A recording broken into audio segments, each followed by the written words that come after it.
माननीय विज्ञान तथा प्रविधि मंत्रीज्यू, श्रम तथा रोजगार मंत्रीज्यू, स्वास्थ्य मंत्रीज्यू तथा विज्ञान शिक्षा तथा प्रविधि मन्त्रालयबाट यहाँ उपस्थित वरिष्ठ अधिकृतज्यूहरू, योग र ध्यानका गुरुहरू र योग र ध्यानका साधकहरू, तपाईहरुको अगाडि दोस्रो विश्व ध्यान दिवस को म हार्दिक शुभकामना र बधाई टक्राउन चाहन्छु।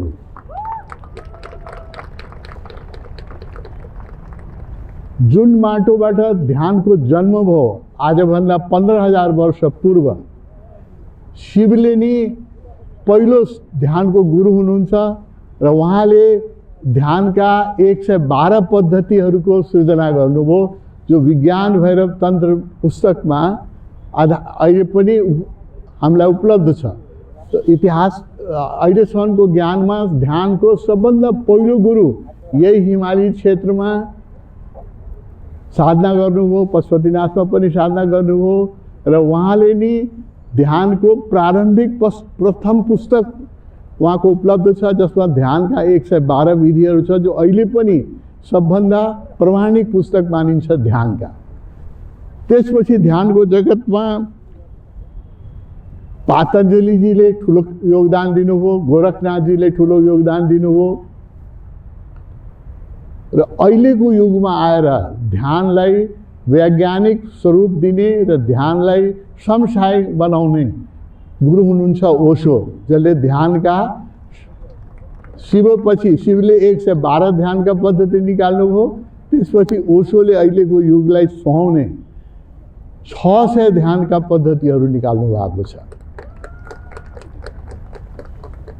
र यही हिमाली क्षेत्रबाटै ध्यानको जन्म भएको यो ऐतिहासिक प्रमाणिक छ। शिवले नै पहिलो गुरु हुनुहुन्छ ध्यानको र अहिले हामीलाई यो भन्दाखेरि बडो गौरव महसुस भइरहेछ कि विश्व ध्यान दिवसको परिकल्पना पनि यही माटोबाट हुर्क्यो। जब विश्व योग दिवसको घोषणा 2014 मा भारतको प्रयासले युनाइटेड नेसनले एडप्ट गर्यो, त्यही बेलादेखि मलाई लाग्यो कि अहिलेको समयमा शारीरिक स्वास्थ्यको लागि योग जति आवश्यक छ, त्योभन्दा पनि अहिले मानसिक पीडा र मानसिक समस्या अझ मान्छेले पिडोलिरहेछ र त्यसको लागि ध्यान महाऔषधि हो र विश्व ध्यान दिवस पनि हामीले मनाउँ भन्ने 2014 मा इस्वीमै मैले प्रस्ताव राखेँ नेपाल सरकारको समक्ष र 10 वर्ष मलाई लाग्यो। 10 वर्षसम्म मैले अनेकचोटि जति प्रधानमन्त्रीजीहरू त्यो बीचमा फेरिनुभयो सबैलाई मैले बिन्ती गरेँ कि विश्व ध्यान दिवसको लागि नेपालले प्रस्तावना राखोस्, किनभने ध्यान हाम्रो मौलिक सम्पदा हो। तर 2024 मा जब युनाइटेड नेसनका जनरल सेक्रेटरी एन्टोनियो गुटेरेस आउनुभयो यहाँ अक्टोबरमा र लुम्बिनी जानुभयो बुद्धको जन्मस्थलमा, त्यहाँ त्यो बेलाका जुन हाम्रो डिप्टी प्राइम मिनिस्टर हुनुहुन्थ्यो नारायण काजी श्रेष्ठजी, जो स्वयं पनि योग गर्नुहुन्छ र तपोवनका अभिन्न मित्र हुनुहुन्छ, उहाँलाई मैले घचघचाइराखेका थिएँ यो प्रस्ताव राख्नुहोस् युनाइटेड नेसनका जनरल सेक्रेटरी सामने, र उहाँले त्यो प्रस्ताव लुम्बिनीमा राख्नुभयो। 31 अक्टोबरको दिनमा 2014 मा जुन कुरा हामीले 10 वर्षदेखि नेपालमा गरिराखेका हुन सकिराखेका थिएन, मैले विश्वभरिमा घुमेर पनि युनाइटेड नेसनका सदस्यहरूलाई, अमेरिकाका सिनेटरहरूलाई, श्रीलङ्का र थाइल्यान्ड जहाँ बुद्धिस्ट कन्ट्री छ सबैका एम्बेसडरहरूलाई भेटेर धेरै रिक्वेस्ट गरेर पनि 10 वर्षमा जो काम भइराखेका थिएन त्यो युनाइटेड जनरल सेक्रेटरीजीले जब सुन्नुभयो उहाँ तुरन्तै एडप्ट गर्नुभयो, भन्नुभयो म जान साथ गर्छु र 31 अक्टोबरमा उहाँको अगाडि हामीले प्रस्ताव राखेँ र 11 दिसम्बरका दिनमा डिक्लेयर्ड भयो युनाइटेड नेसनबाट। त्यही 2 महिनाभित्रै उहाँले यो काम गरिदिनु भयो, 2 महिना पनि लागेन। डिक्लेयर हो र 11 डिसेम्बर हाम्रो गुरुको जन्मदिवस पनि हो। हामीलाई अझ खुसी लाग्यो कि ओशोको जन्मदिवसको दिनमै international yoga day declare December 11, 2024। यो हाम्रो लागि विशेष गौरवको विषय हो। आज हामी दोस्रो ध्यान दिवस मनाइरहेका छौँ। पहिलो ध्यान दिवस 11 डिसेम्बरमा डिक्लेयर हो र 21 डिसेम्बर 10 दिनको मात्र अन्तराल थियो। तर 10 दिनको अन्तरालमा पनि यहाँ प्रधानमन्त्रीजी ओलीजी आइदिनु हो र यहाँ हामीले भव्य रूपले ध्यान दिवस मनाएँ र पछि मैले जब इन्टरनेटमा चेक गरेँ त्यो दिन संसारभरि 84 लाख व्यक्ति भेला भए थिए। सबै देशको जोड्यो भने 84 लाख व्यक्तिले पहिलो ध्यान दिवस मनाए। अब यो दोस्रो ध्यान दिवसमा यो सङ्ख्या करोडमा पुग्नेवाला छ। मलाई पूर्ण विश्वास छ यो करोडमा पुग्नेवाला छ र यो हाम्रो संस्कृतिको अंग हो। इन्डियन सब कन्टिनेन्ट भनौँ, नेपाल र इन्डिया सांस्कृतिक रूपमा हामी दुईजनाकै देन हो यो योग र ध्यान। र अहिले यो विश्वव्यापी भइराखेको छ र विश्वका जुन समस्याहरू छन् अहिले शारीरिक भन्दा मानसिक समस्या, जो देश जति सम्पन्न छ त्यहाँ त्यतिकै बढी डिप्रेसन छ, सुसाइडल टेन्डेन्सी छ, अनिद्राको रोगहरू छ र अब त डक्टरहरूले पनि प्रिस्क्रिप्सनमा मेडिटेसन लेख्न लाग्नु भएको मैले देखिरहेको छु। नेपालका डाक्टरहरूले पनि हामी कहाँ तपोवनमा पठाइराख्नु भएको छ र नेपाल जहाँ शिवले ध्यानको बिउ रोप्नु हो त्यही नेपालको माटोबाट यो प्रस्ताव उठ्यो र यसलाई युनाइटेड नेसनले एडप्ट गर्यो।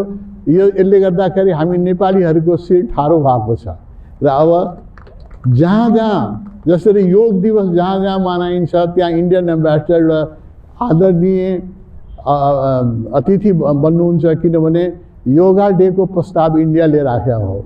त्यसैले अहिले मैले देखिरहेको छु विश्वमा जहाँ जहाँ ध्यान दिवस मनाइन्छ त्यहाँ नेपाली एम्बेसडरलाई पनि त्यतिकै सम्मान दिन्छ, किनभने यो प्रस्ताव नेपालबाटै उठेको हो।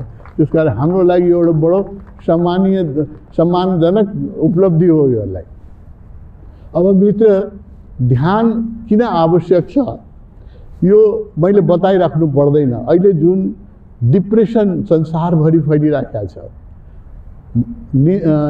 अनिद्राको रोग संसारभरि फैलिरहेको छ। एभ्री 4th पर्सन डेभलप कन्ट्रीमा हरेक 4 जनामा 1 जनालाई निद्रा लाग्दैन र सुसाइडल टेन्डेन्सी पनि त्यति नै बढिरहेको छ। यसको गणना गरेर साध्य छैन र यसको महाऔषधि हो ध्यान। शरीरको लागि योग जति आवश्यक छ, मनको शान्ति र मनको क्रिएटिभिटीलाई उजागर गर्नलाई ध्यान त्यतिकै आवश्यक छ। यो मैले भनिराख्नु पर्दैन, यहाँ सबै ध्यानका साधकहरू हुनुहुन्छ, मैले त्यो कुरा दोहोऱ्याइराख्नु पर्दैन। अब यो तर के हुँदो रहेछ मलाई म भन्छु, हामी औपचारिक रूपमा विश्व योग दिवस हामी 10 वर्षदेखि मनाइरहेका छौँ। म देख्छु त्यो दिन एक दिन चाहिँ हामी हात खुट्टा चलाउँछौँ, योग 10 मिनट योगा गर्छौँ, त्यसपछि हामी बिर्सिन्छौँ। मेरो तपाईँहरूसँग आग्रह के छ भने ध्यानलाई पनि आज हाम्रा ध्यान गुरुहरूले तपाईँलाई ध्यान गराउनुहुन्छ, त्यही बेला 10 मिनट आँखा चिम्लेर यसलाई नबिर्सिदिनुहोस्, यसलाई जीवन पद्धति बनाउनुहोस्। र जीवन पद्धति बनाउनलाई म सहयोग तपाईँलाई सुझाव दिन्छु। हामीले तपोवनले 30 मिनटको प्याकेज बनाएको छ, त्यो तपाईँ इन्टरनेटमा खोज्न सक्नुहुन्छ, सोसल मिडियामा छ। 30 मिनटमा तपाईँले योगासन गर्न सक्नुहुन्छ। आवश्यक 15 मिनट प्राणायाम, 15 मिनट योगासन। किनभने हामीलाई थाहा छ आज जसलाई पनि म भनौँ योग गर्नुहोस्, ध्यान गर्नुहोस् भने एउटै उत्तर आउँछ भिआइपीहरूबाट, समय कहाँ छ, होइन, जीवन यति व्यस्त छ। म के भन्छु भने तपाईँहरूको जीवन व्यस्त छैन, अस्तव्यस्त छ।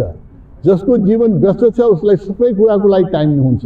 त्यस कारणले अहिलेको समयमा हामीले सानो प्याकेजहरू निकालेका छौँ। तपोवनले 30 मिनटको योगा, त्यस 15 मिनट प्राणायाम, 15 मिनट योगा, 30 मिनट तपाईँले निकाल्नु हो भने तपाईँको शरीर स्वस्थ रहन्छ, औषधिका खर्च बच्छ। र 30 मिनटको ध्यान पनि हाम्रो बुद्धले नै एउटा ध्यान दिएर जानुभएको छ। यही माटोमा जन्मेका बुद्धले, शिव बुद्ध सबै यही माटोमा जन्मेका, यही माटोमा जन्मेका बुद्धले एउटा ध्यान दिएर जानुभएको छ। बहुत सरल, अनापान, विपासना भन्दा पनि त्यो सरल छ। खालि श्वासलाई हेर्ने, त्यो पनि तपोवनको उसमा तपाईँले हेर्न सक्नुहुन्छ। 30 मिनट आनापान गर्नुहोस्, 30 मिनट योगा, 15 मिनट योगा गर्नुहोस्, 15 मिनट प्राणायाम गर्नुहोस्, 30 मिनट गयो, 30 मिनट तपाईँ आनापान। संसारको सबभन्दा सरलतम ध्यान, त्योभन्दा इजी ध्यान हुनै सक्दैन। जटिल ध्यान तपाईँहरूले गर्न गाह्रो होला, त्यसका लागि म रिक्वेस्ट गर्छु आनापान गर्नुहोस्। त्यो विपासना भन्दा पनि सरल छ, विपासना भन्दा पनि सजिलो छ गर्न। 30 मिनट आनापान। तपाईँको 24 घण्टाको दिनचर्याबाट म तपाईँसँग जोगीलाई त भिख माग्ने अधिकार हुन्छ, तपाईँको 1 घण्टा म माग्छु, भिख माग्छु, 1 घण्टा मलाई दिनुहोस् तपाईँ। होइन, 30 मिनट योगा गर्नुहोस्, 30 मिनट ध्यान गर्नुहोस्। यसले हामी एउटा सुखी नेपाली बनाउँछौँ, एउटा शान्त नेपाली बनाउँछौँ, एउटा स्वस्थ नेपाली बनाउँछौँ।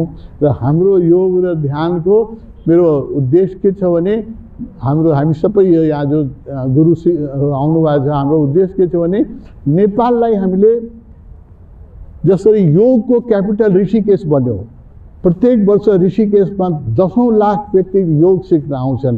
ऋषिकेशको कुना कुनामा यो 100 भन्दा बढी मैले योगको संस्थाहरू देख्छु ऋषिकेश जाँदाखेरि। म के चाहन्छु भने नेपाललाई हामीले ध्यानको क्यापिटल बनाऊ, केन्द्र बनाऊ नेपालको।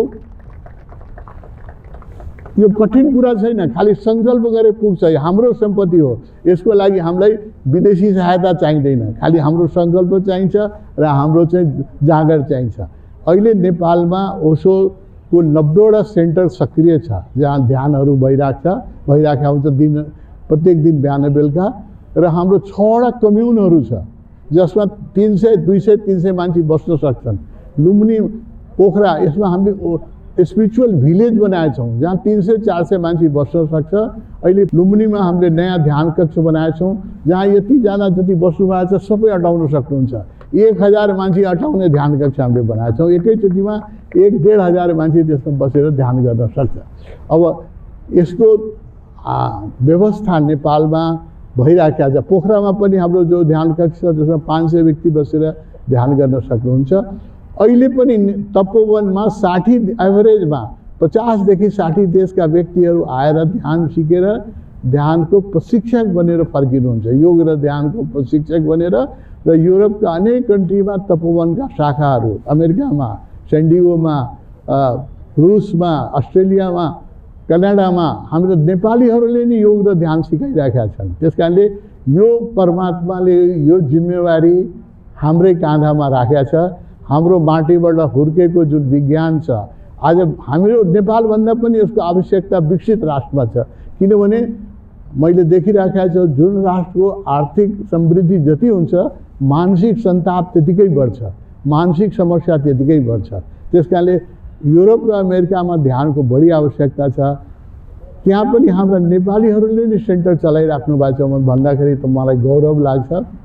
र अहिले जो 60 देशका व्यक्ति आएर यहाँ लगभग प्रत्येक वर्ष प्रशिक्षक बनेर जानुहुन्छ वेस्टर्न व्यक्तिहरू, उहाँहरू आफ्नो कन्ट्रीमा योग सिकाइराख्नु भएको छ। इन्डाइरेक्टली तपोवनले, ओशोका 90 सेन्टरहरूले इन्डाइरेक्टली ध्यान र योगलाई चाहिँ प्रमोट गरिराखेको छ। म के चाहन्छु यसलाई नेपाल सरकारले पनि सहयोग गरोस्। नेपाल सरकारसँग मेरो 3टा बिन्ती छ, म बिन्ती गर्न चाहन्छु। 3टा बिन्ती छ। एउटा त के भने योग, ध्यान, नेचुरोप्याथी, आयुर्वेद, अल्टरनेट मेडिसिनका अनेक उपायहरू छन्। यसलाई हेर्ने कुनै मन्त्रालय नै छैन। अहिले जति स्वास्थ्यमा खर्च हुन्छ सबै एलोपेथीमा खर्च मात्रै भइरहेको छ। हामीहरूको आफ्नो जो तिब्बतन टेक्निक छ ट्रिटमेन्टको, हाम्रो आफ्नो जो ट्रेडिसनल टेक्निकहरू छ, आयुर्वेद छ, त्यसको सम्वर्धन बस कसले गर्ने, यसको कोही गार्जियनै छैन। त्यस कारणले मेरो एउटा आग्रह के छ भने एउटा जस्तो इन्डियाले आयुष मन्त्रालय बनाएछ जो सबै कुरा यो हेर्छन्। म नेपालका अहिले नेपाल सरकारसँग के आग्रह गर्न चाहन्छु भने एउटा अभिभावक हामीलाई पनि दिनु। हामी कहाँ जाने, कहिले शिक्षा मन्त्रालयमा जानुपर्छ, कहिले स्वास्थ्य मन्त्रालयमा जानुपर्छ, कहिले अर्थ मन्त्रालयमा जानुपर्छ। हाम्रो अभिभावकै भएन।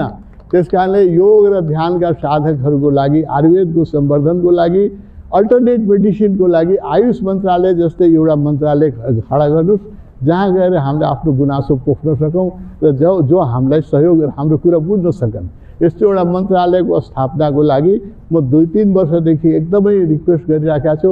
अहिले पनि मन्त्रीजीहरू यहाँ उपस्थित हुनुहुन्छ, उहाँको थ्रु म नेपाल सरकारलाई आग्रह गर्न चाहन्छु, एउटा आयुष मन्त्रालय जस्ताकै केही नाम राखेर हामीहरूको अभिभावक मन्त्रालयको एउटा आवश्यकता छ पहिलो।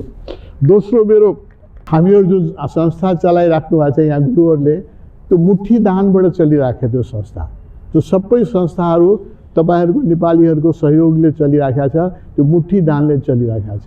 त्यो मुठी दानबाट ल्याएर जुन हामीले ब्याङ्कमा पैसा राख्छौँ त्यसमा ट्याक्स कति लाग्छ थाहा छ?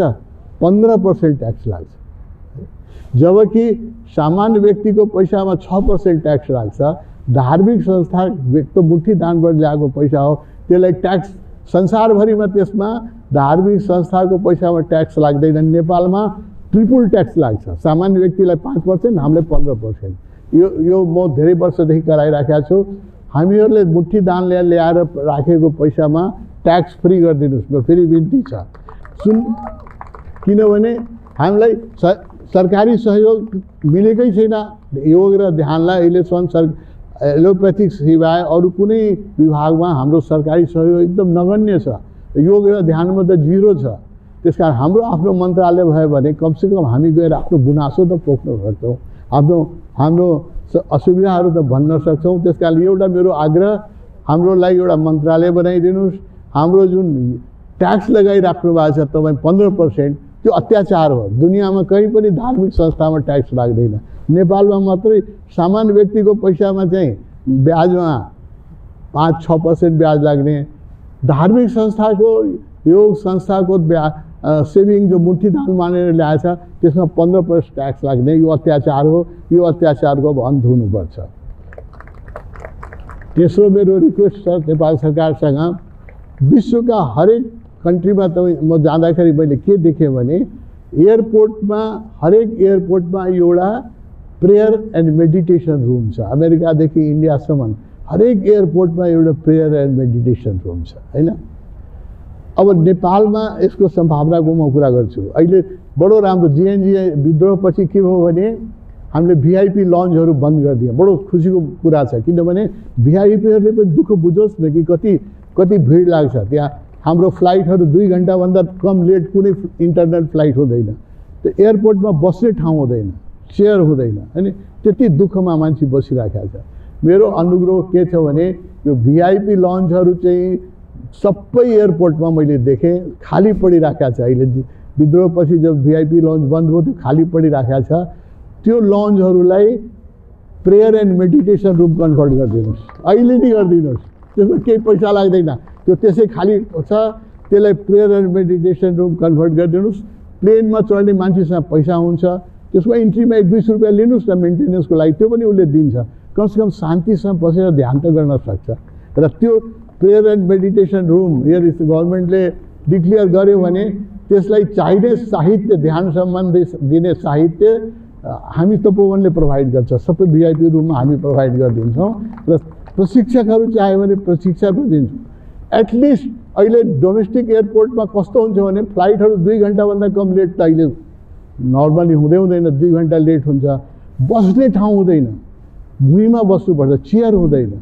र एउटा चाहिँ भिआइपी लन्चहरू यदि ध्यान र मेडिटेसन मन्दिरको रूपमा जस्तो विश्वभरि छ, यो कोही नयाँ कुरा मैले भने होइन। दुनियाँको कुनै देशमा जानुहोस्, हरेक इन्टरनेसनल र नेसनल एयरपोर्टमा प्रेयर रुम हुन्छ। जस्ता मुसलमान भाइहरूले नमाज पढ्नुहुन्छ, हिन्दू भाइहरूले गएर ध्यान गर्नुहुन्छ। भिआइपी लन्चहरूलाई योग र ध्यानको मन्दिर कन्भर्ट गरिदिनुहोस्, 1 पैसा लाग्दैन। एउटा डिक्लेरेसनले हुन्छ है। यति डिक्लेरेसन गर्न म आग्रह गर्दैछु तपाईँहरूसँग। अहिले साधक मित्रहरू, नेपालमा ध्यानको सम्भावना प्रकृतिले, हिमालयले दिइराखेको छ, पशुपतिनाथले दिइराख्नु भएको छ।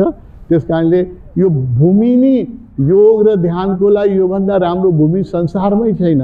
यो हिमालयले नै आमन्त्रण दिइराखेको छ, हाम्रो हिमालयन रिभरहरूले आमन्त्रण दिइराखेको छ, लुम्बिनीले आमन्त्रण दिइराखेको छ, जनकपुरले आमन्त्रण दिइराखेको छ, र हाम्रा योग र ध्यानका जुन संस्थाहरू छ हामी आमन्त्रण दिइराखेका छौँ। हामी 10औं लाख टुरिस्ट ध्यान र योगको लागि दिन्छु।